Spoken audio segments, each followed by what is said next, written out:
안녕하세요. 네, 허순철입니다. 오늘 5월 마지막 날이죠. 네, 5월 달이 가정의 달 맞죠. 네, 가정의 달인데 오늘은 이제 저희가 마태복음 19장을 가지고 이제 말씀을 전할 건데요. 거기에는 이제 가정에 대한 게 많이 나옵니다. 그래갖고 지금 이제 한 30대, 40대 아버지들은 5월달이 힘들었을 것 같아요. 어린이날 끼었지, 어버이날 끼었지, 5월 21일이 무슨 날인지 아십니까? 네, 부부의 날 맞습니다. 요건 좀 이따 말씀드릴게요. 이렇게 날이 많아가지고, 나이 많은 사람은 자녀들한테 해줄 것도 없고, 자녀들한테 받을 수 있잖아요. 나이 어린 자녀들은 해줄 게 없고 받기만 하면 되고, 근데 나이 한 30대, 40대 형제님들은 참 힘들었을 것 같아요. 여기저기 또 이렇게 해줘야지, 친정만 해나, 아니, 시댁만 해나, 친정도 해야 되고, 나가야 되니까요. 일단 마태복음 19장은요, 이 18장에서 지금 예수님이 이 죄를 용서하라 하는 걸 말씀을 마치시고 갈릴리를 떠납니다. 갈릴리 떠나는데, 이 1절과 2절에 이제 예수님이 갈릴리를 떠나서 유대지방으로 가시는 것과, 그 다음에 이제 3절부터 12절까지 이혼, 결혼, 독신으로 사는 거, 그 다음에 13절에서 15절까지 어린이들을 축복하시고, 16절에서 26절까지는 부자와 천국에 관해서 말씀을 하시고, 그 다음에 이제 27절과 30절에는 구원과 상급에 대해서 말씀을 하십니다. 먼저 예수님이 이제 19장 1절에서는 갈릴리를 떠나셨다 그러는데요. 이 살아생전에 마지막으로 이제 갈릴리에서 하고,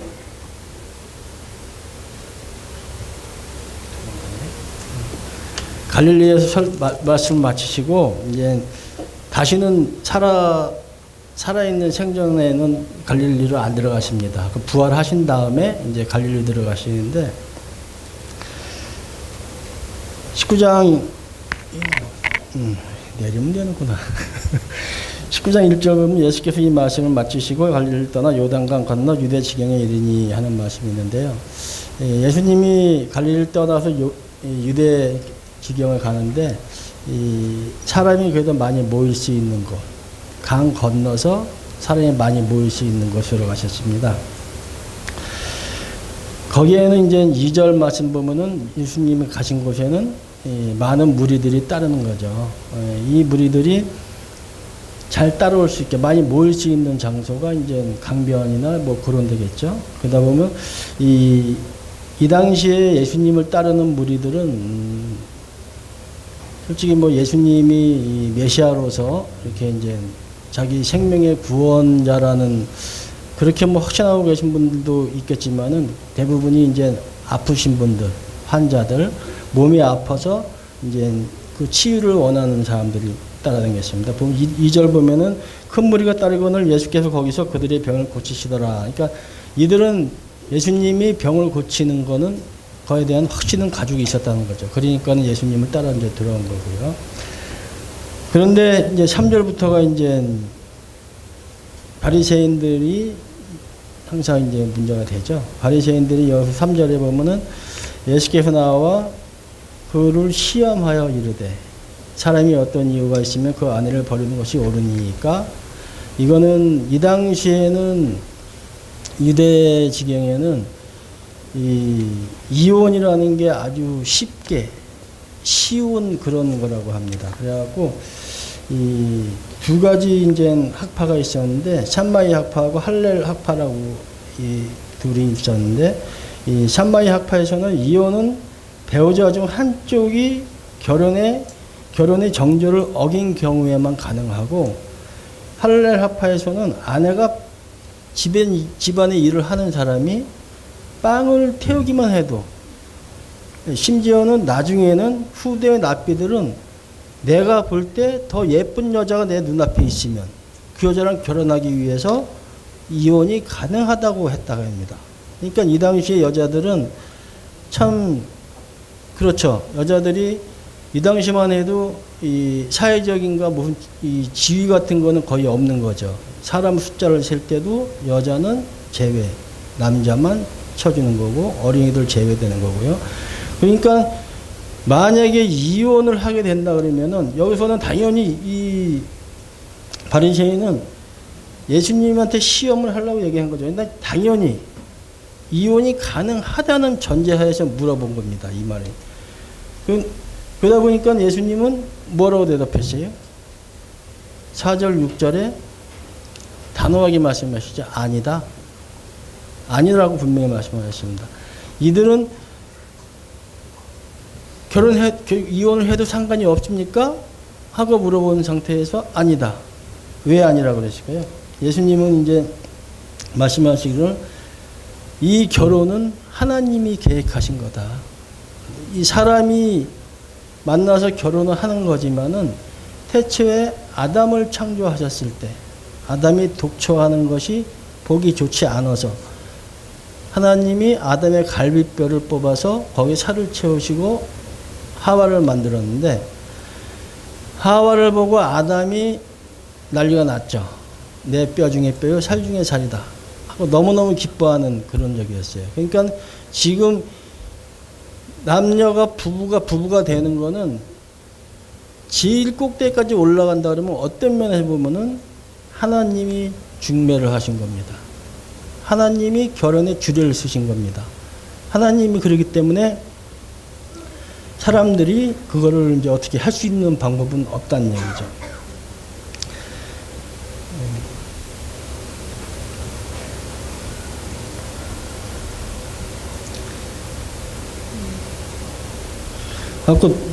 근데 그러고 나서 예수님이 말씀하시기를 5절 말씀에 보면은 말씀하시기를 그러므로 사람이 그 부모를 떠나서 아내에게 합하여 그 둘이 한 몸이 될지니라 하신 것을 읽지 못하였느냐 하고 말씀을 오히려 반문을 하십니다.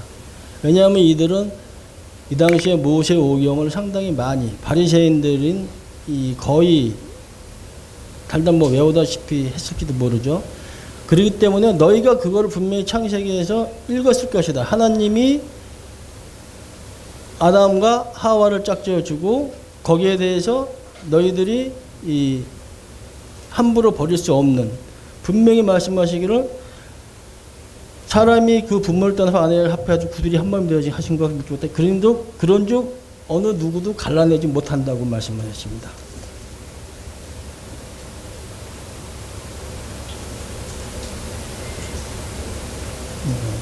그렇죠? 그래갖고 보면은 그런즉 이제 둘이 아니요 한 몸이니 그러므로 하나님이 짝지어 주신 것을 사람이 나누지 못할지라 하시니 여짜오되 그러면 어찌하여 모세는 이혼 증서를 주어서 버리라 명하셨나이까 했죠. 왜 모세가 이혼 증서를 써서 이혼을 해라 했을까요? 그거는 바리새인들이 완악함으로 인하여 그때 용인이나 허용이 되었다고 말씀하십니다. 이 용인이라는 것은 유대 율법 학자들이 용인이라는 법적 범죄를 인정했는데 이것은 죄에 대한 통제를 완전히 단념했다 하기보다는 불완전하나마 통제하는 것이 낫다. 이들이 낫다는 이유로 허용된 행동 양식이 적용된 개념이라고 그러더라고요. 그럼 이들이 워낙 요 정도, 그러니까 최소한도 요 정도, 요 선에서는 이혼을 해야 된다. 그 선이 뭐냐면은 24절 1절, 그러니까 신명기가 아니네요.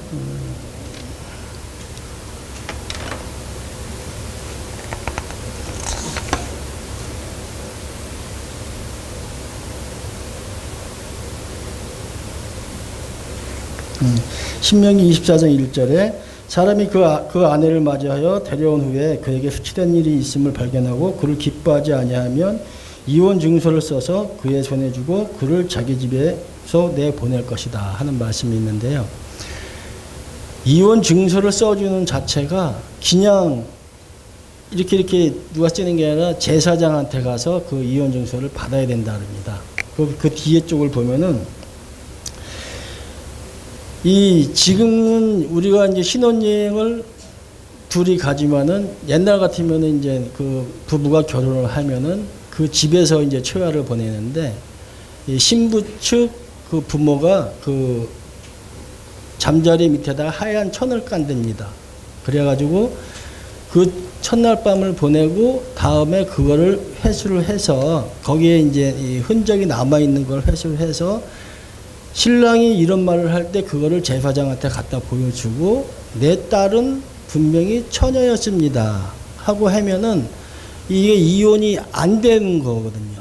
그러니까는 여기서 말하는 이혼 증서를 써서 보내라고 하는 부분은 상당히 좀 힘든 거란 얘기죠. 이 당시에 여자가 이렇게 남편 말고 다른 여자하고 글쎄 그건 제가 이 당시에 안 살아봐서 잘 모르겠는데요. 갖고 이제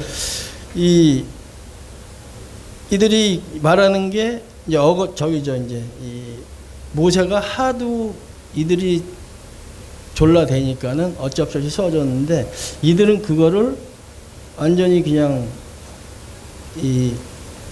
당연히 할 수 있는 권리로 받아들인 거죠.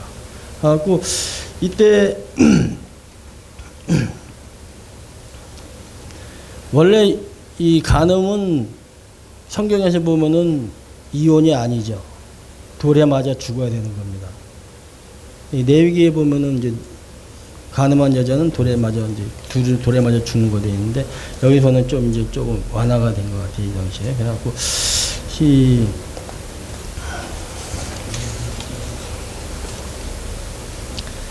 그리고 하나님께서는 분명히 말씀하십니다. 우리한테 말라기 2장 13절 16절을 통해서 너희가 이런 일도 행하나니 곧 눈물과 울음과 탄식으로 여호와의 제단을 가리게 하는도다.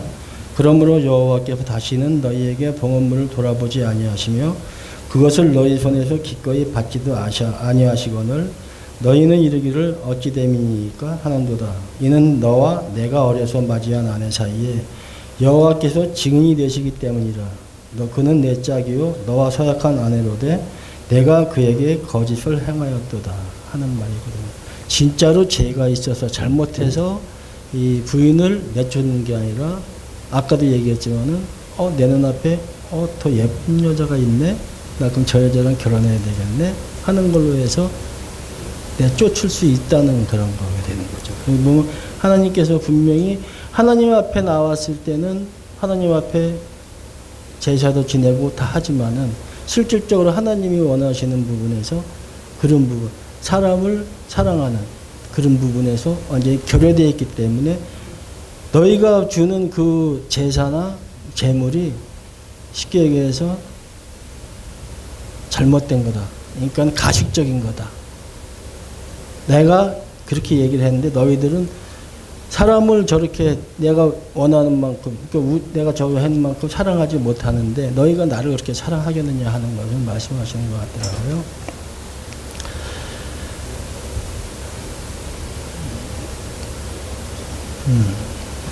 아까 여기 보면은 진짜 하나님께서는 우리가 이 둘이 만나서 잘 사는 것을 원하고 있죠. 진짜 너무너무 원하고 계십니다. 그런데 그렇지 않은 사람들이 많이 있어서 그게 이제 문제가 되는 거죠. 그 다음에 이제 19장 9절에 확실하게 이제 예수님이 이들한테 못을 박죠. 내가 너희에게 말하노니 누구든지 음행한 이후에는 아내를 버리고 다른 데 장가드는 자는 간음함이라. 이 간음도 십계명에 위반되는 거죠. 그러니까 어차피 이혼해서 잘못하면 자기도 간음할 수 있는 하나님의 이 법을 어길 수 있는 그렇다는 겁니다. 그래갖고 보면은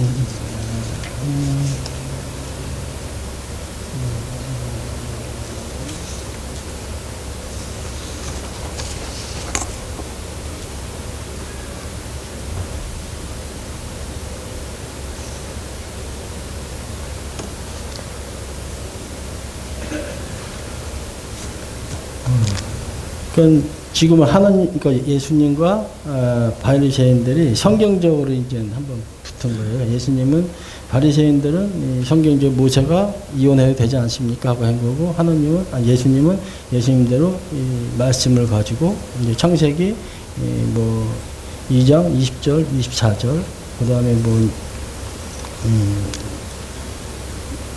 말라기 뭐 2장 13절, 14, 15, 16절 이런 식으로 해가지고 창세기 21장 27, 28, 에베소서 25장 5장 25, 26, 27장, 28장, 신명기 13, 22장 13절, 14절 이런 식으로 해가지고 전부 다 이제 하나님이 이들한테 말씀을 하신 겁니다. 하고 여기서 보면은 6절부터 9절까지.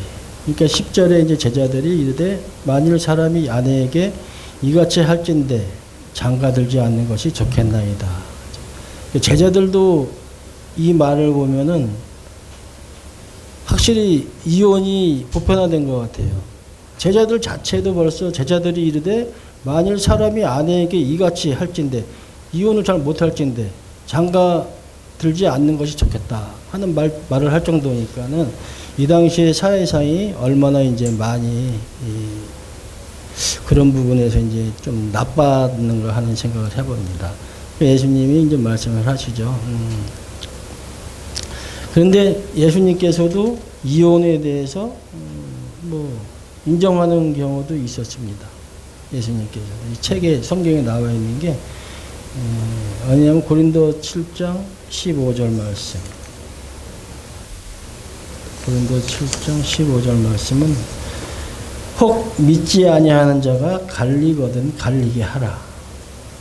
하나는 믿고 하나는 믿지 않는 자입니다. 그러니까 우리 모임 중에서도 뭐 그런 분이 있겠죠. 지금 여기 나오신 분이 있고 나와서 이제 하나님 만난 분이 있고 그렇지 않고 집에서 아직 이 자리에 나오지 못하시는 분들 그런 분들한테는 어쩔 수 없이 뭐 여기 저기 고린도전서 나와 있는 것 같더라고요. 고린도전서 7장 15절 혹 믿지 않은 자가 관리를 하거든 하라. 형제나 자매나 이런 일에 구애되는 것이 없느니라. 그러나 하나님은 화평 중에서 너희를 부르셨느니라. 될 수 있으면 하지 마는데 어쩔 수 없는 경우라면 그 남편이 너무 많이 힘들게 못 살게 진짜 죽을 만큼 힘들게 한다 그러면은 헤어져도 된다는 거겠죠. 그래갖고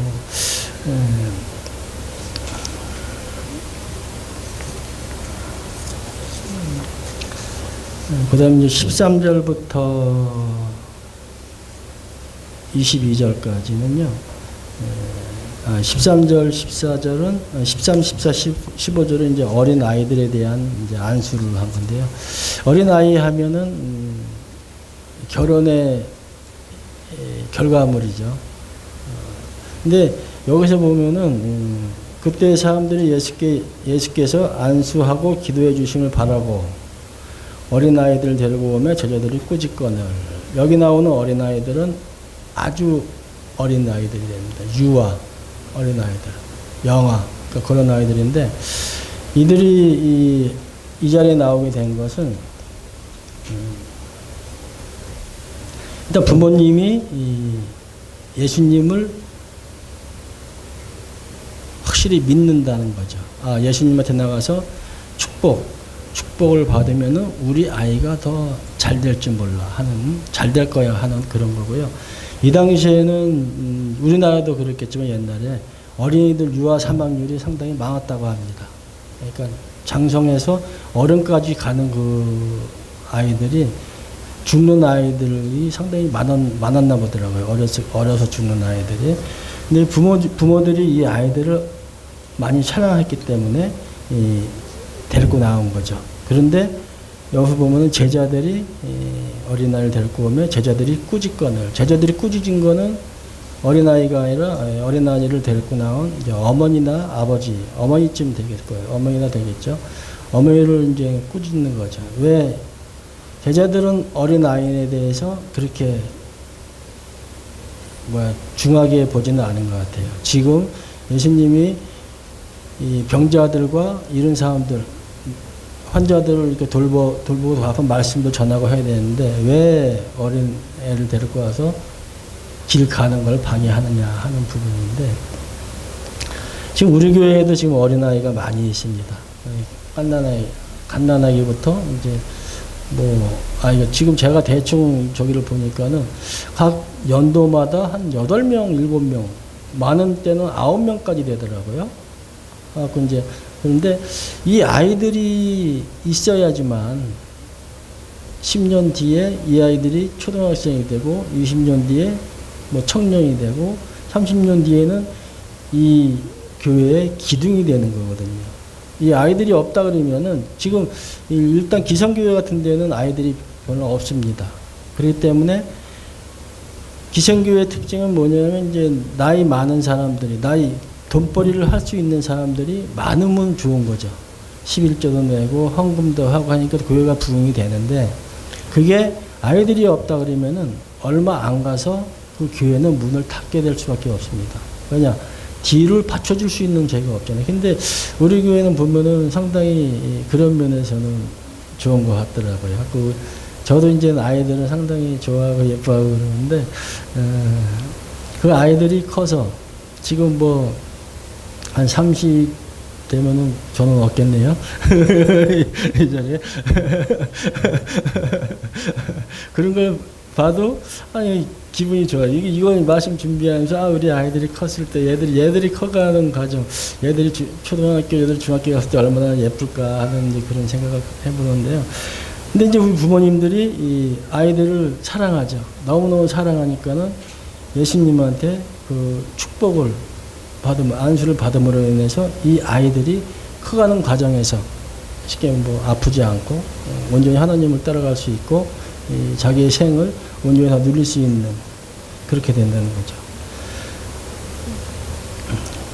가끔 이제 보면은 이 아이들을 데리고 나왔고 부모를 데리고 나왔습니다. 근데 예수님께서 말씀하시죠.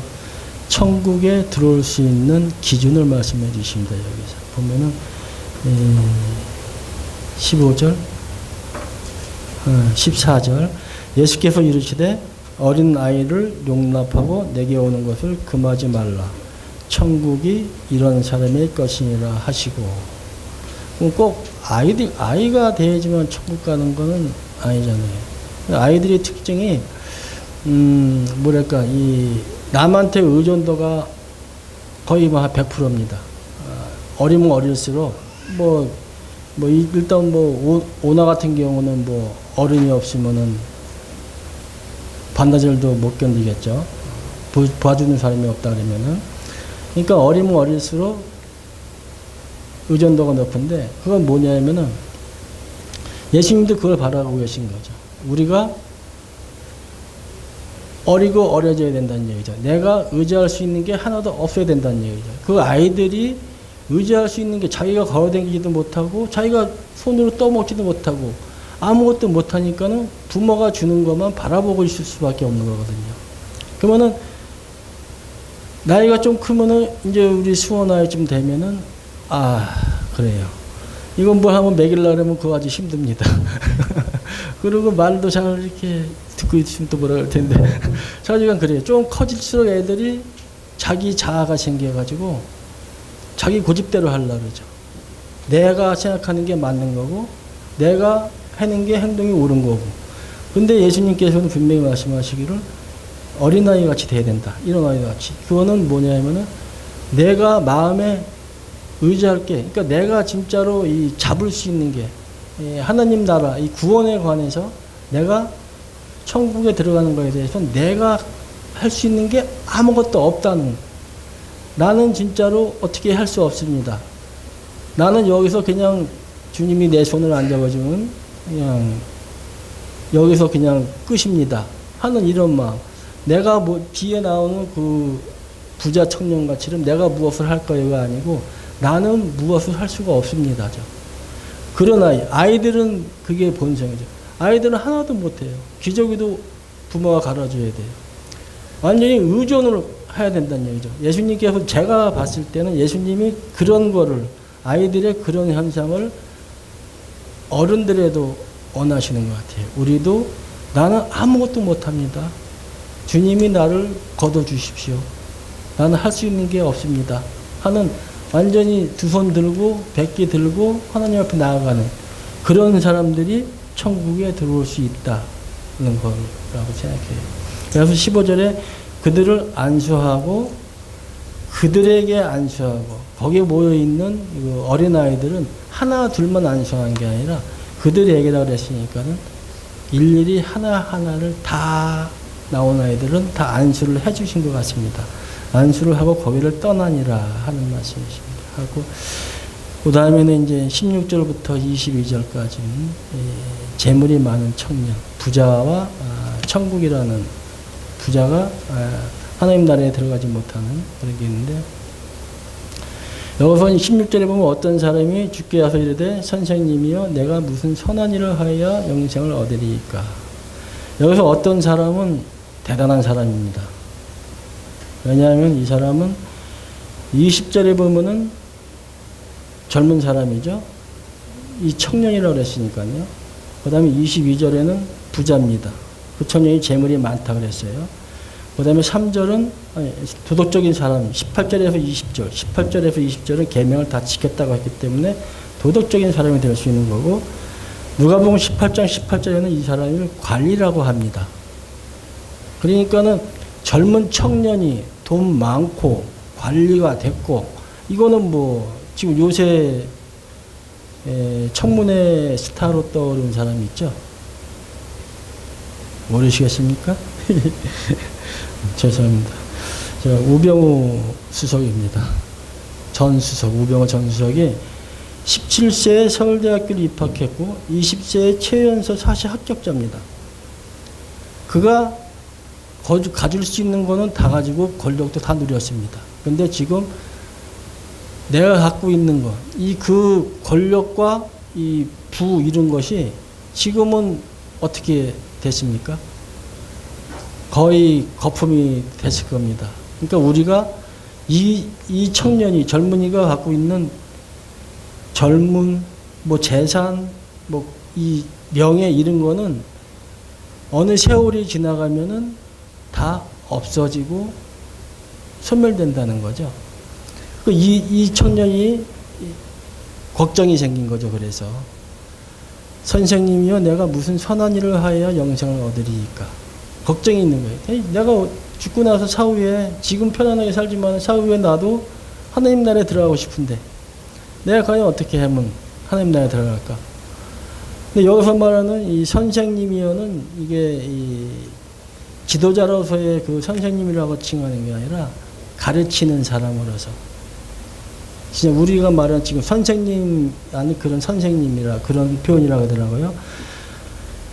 하고 선에 대해서 어떤 선을 행해야 된다는 거예요. 근데 지금 예수님께서는 17절, 17절에 보면은 어찌하여 선한 일을 내게 묻느냐? 선한 이는 오직 한 분이시니라. 하나님 한 분이라고 하셨습니다. 선한 일은. 그러면은 하나님이 생각하는 선하고 사람이 생각하는 선하고는 완전히 차이가 있죠. 완전히 다릅니다. 사람이 생각하는 선은 사람의 일반적인 사회 통념상의 선, 일반적인 사회 통념상으로 이 악이 있고 나쁜 짓을 하면 도둑질이나 뭐 이런 거 하면 나쁜 사람이고, 남을 그래도 좀 도와주거나 이런 사람은 선한 사람입니다. 그런 걸로 해서 얼마나 더 선한 일을 해야지, 내가 누구를 얼마나 더 도와줘야지, 내가 어떤 거를 어떻게 더 잘 지켜야지 하고 물어보는 것 같습니다. 근데 잘못됐죠. 이 물음이 내가 무슨 선한 일을 해야지, 내가 선한 일을 한다 그래서 하나님 나라에 들어 영생을 얻는다는 것은 없죠. 내가 선한 일을 해서는 영생으로 못 들어갑니다. 하나님이 우리를 끄집어 올려 주셔야지만 우리는 갈 수 있습니다. 그러고 나서 하나님을 만나고 성령님을 만나고 예수 그리스도를 내 몸에 내 안에 집어넣음으로 인해서 내 행동이 변해갈 수는 있습니다. 그런데 내가 선을 행해서 내가 얼마를 누구한테 기부를 해서 내 재산의 반을 기부를 해서 내가 하나님을 안 믿는데, 예수 그리스도를 안 믿는데 내가 영생에 들어갈 수는 없다는 거죠. 그러니까 이제 예수님이 말씀하십니다. 18절부터 이르되 18절에 보면 18절, 19절에 이제 계명을 얘기하죠. 계명이니까 예수께서 이르되 살인하지 말라, 간음하지 말라, 도둑질하지 말라, 거짓 증거하지 말라. 내 부모를 공경하라, 내 이웃을 내 자신과 같이 사랑하라 하신 것이다. 여기에 보면 하나님에 관한 건 하나도 없어요. 이게 모세가 돌판을 받았을 때 두 번째 돌판이라고, 두 번째 돌판에 저기 새겨져 있는 그런 거라고 그러는데요. 지금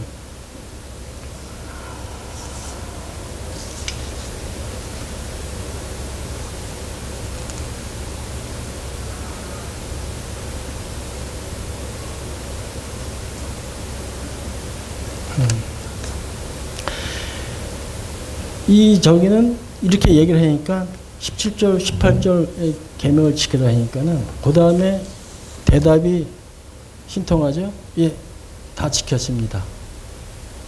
근데 제가 듣기에도 아마 거의 다 지켰을 것 같아요. 이 사람 율법이라는 거는 이 사람 안에서 지금 이 유대인들은 이 당시에 어려서부터 이거를 지금 이 젊은이의 가정은 미루어 보건대 조금 가문이 있는 집안이고 부자 집안이고 좀 그렇습니다. 교육을 잘 받은 집안이겠죠.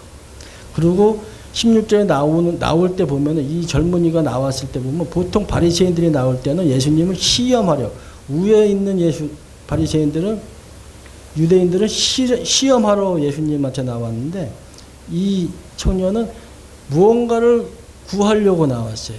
그걸 보면은 일단은 정신적인 거는 다른 유대인보다는 한결 이 예수님 쪽으로 많이 기울어 있는 그런 사람이라고 보는 거죠.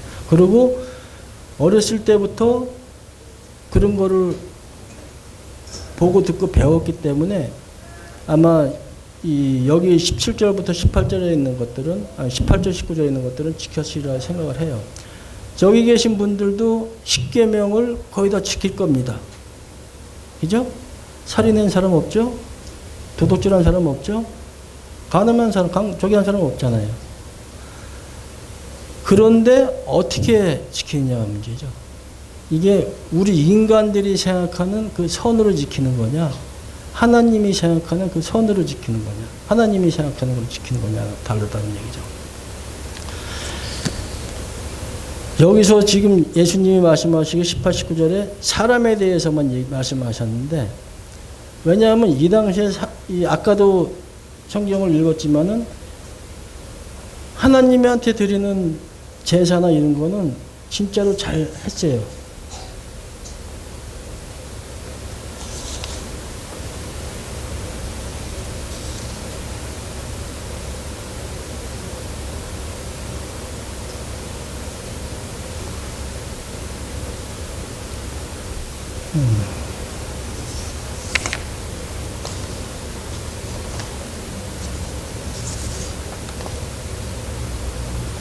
어떻게 찾아왔는데 이게 없네요.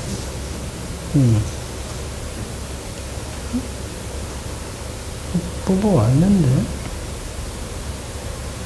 자주가 그래. 하고.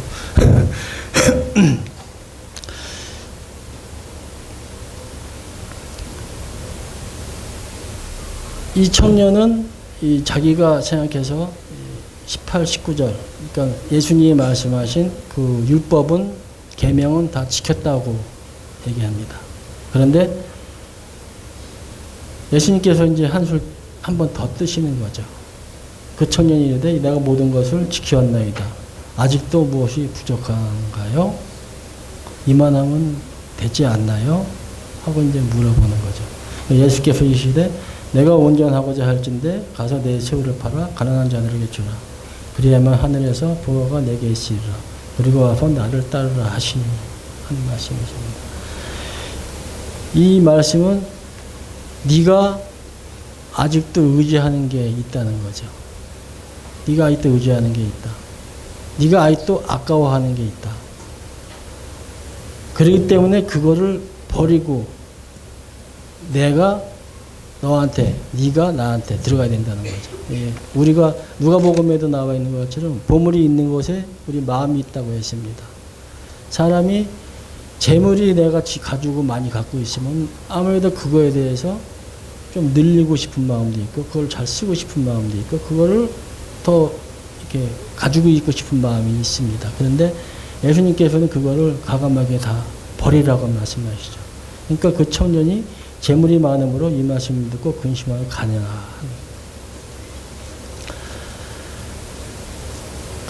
갔어요. 이 구원을 받을 수 있었을까요? 이분이. 자, 그러면은 그 다음에 보면은 23절 넘어가 보면은 예수께서 제대로 이르시되 내가 진실로 너희에게 이르노니 부자가 천국에 들어가기가 어려우니라. 또 다시 말합니다. 다시 너희에게 말하노니 낙타가 바늘귀로 들어가는 것이 부자가 하나님 나라에 들어가는 것보다 쉬우니라 하시니.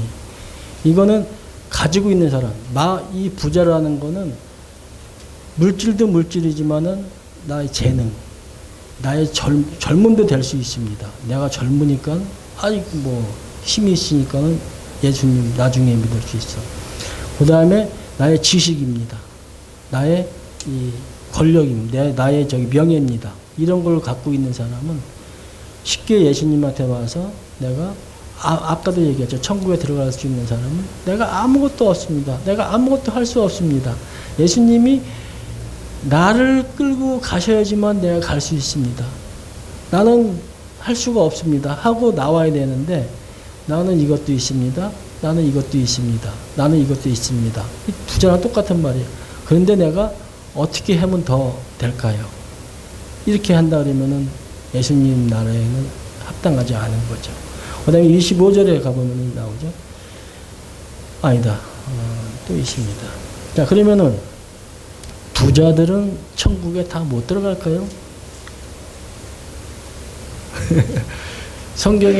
성경에 부자가 천국에 들어간 사례가 많이 있습니다. 아브라함이 부자였죠. 아브라함은 진짜 부자였어요.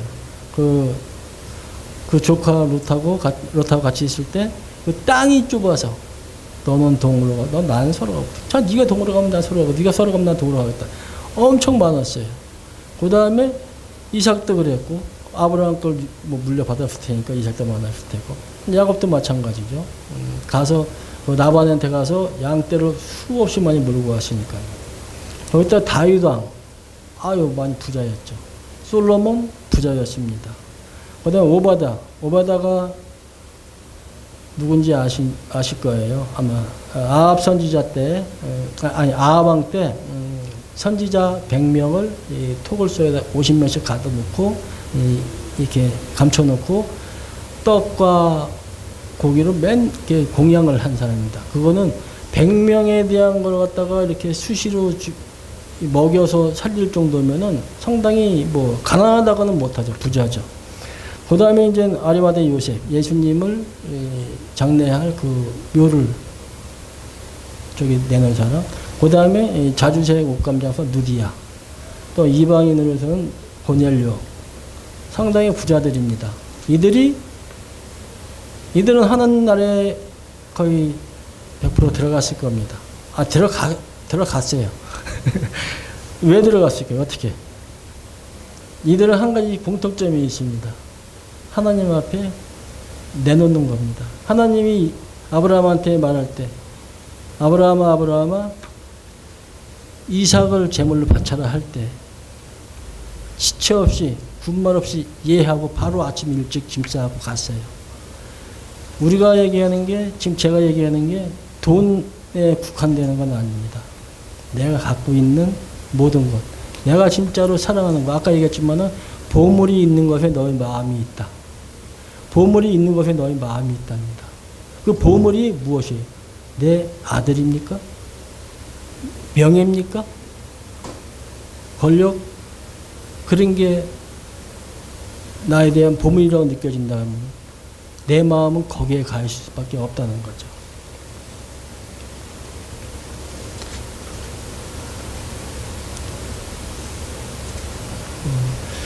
그래갖고 지금 하나님 나라에 들어갈 수 있는 사람이 그 부자도 하나님한테 쓰임을 받을 수 있는 그런 겁니다. 그래갖고 이걸 봤을 때 지금 우리가 돈이 없는 사람도 그렇게 뭐 나쁜 건 아니에요. 보면은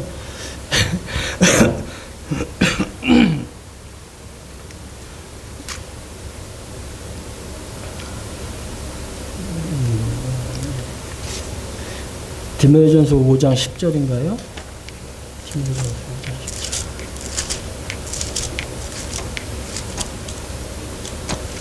내가 이걸 쳐왔는데 쳐오면서 이게 깨진 것 같습니다.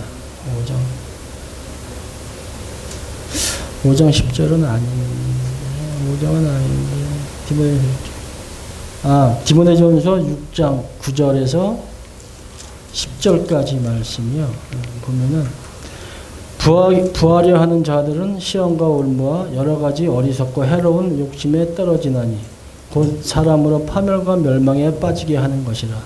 돈을 사랑함이 일만 악의 뿌리가 되나니 이것을 탐내는 자들은 미혹을 받아 믿음에서 떠나 많은 근심으로서 자기를 찔렀도다 하는 말이었습니다. 저희들이 돈이 없어도 물질이 없어도 하나님 앞에 있으면은 저희는 부자입니다. 아침 기도회 때 보면은 뭐 송영찬 형제님 같은 분은 다른 분들도 그래. 저기 어원영 형제님 같은 분들도 밖에 나가면 나는 못 사는 축에 되는데 교회에 들어오면은 중산층이 됩니다. 그러니까 이 자체가 우리가 밖에 나갔을 때는 다른 사람들의 잣대로 생각을 하고 다른 사람들의 가지고 있는 걸 바라볼 수 있겠죠. 그렇지만은 여기 들어와서는 그런 게 없어지잖아요. 그러니까 보면 하나님 나라가 그런 것 같아요. 하나님 나라에서는 그런 다른 밖에서 보는 그런 뭐 지위나 명예나 돈 같은 것이 그렇게 많이가 아니라 필요가 없다는 거죠. 분명히 하나님께 말씀하시기를 너희가 완전히 무기력해야지만 의지할 게 없어야지만 나를 의지할 수 있다 하는 말씀입니다. 그 다음에 이제 27절, 30절 말씀은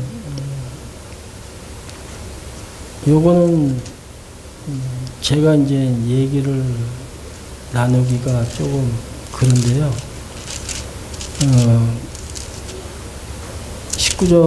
19장 보면 거기 보면은 쭉 베드로가 얘기를 하죠. 이 베드로가 대답하되 보소서 우리가 모든 것을 버리고 주를 따라 싸운데 그런즉 우리가 무엇을 얻으리이까?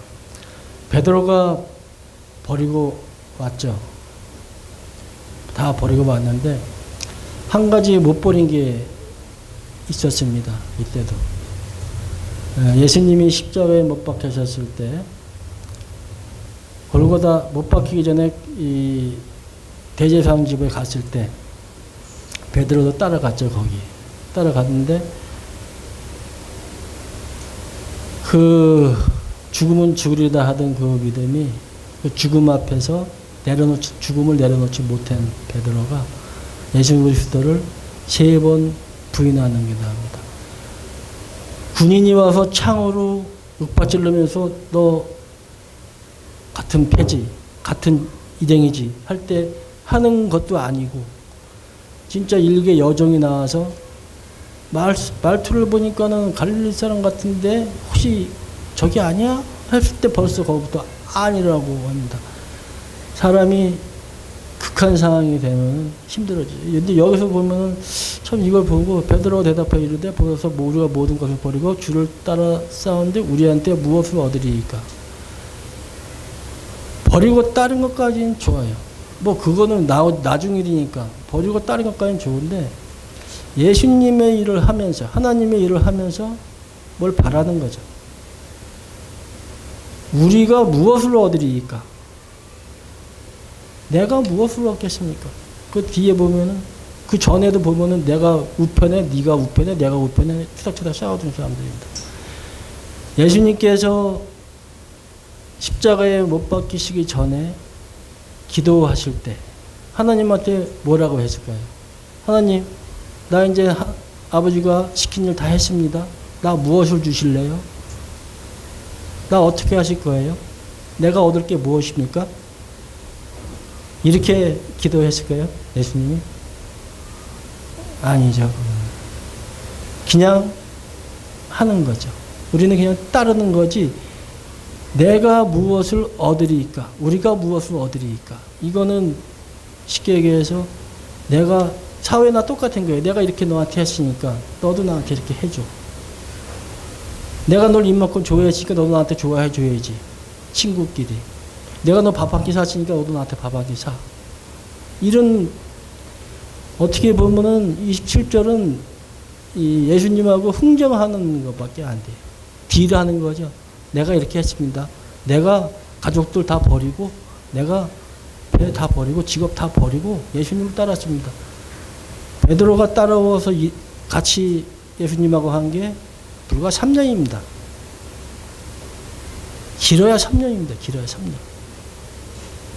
근데 그걸 가지고 내 권리를 주장하는 베드로를 봤을 때, 물론 이제 베드로 나중에는 깨서 그러는데 이 상태에서 봤을 때는 참 그렇더라고요.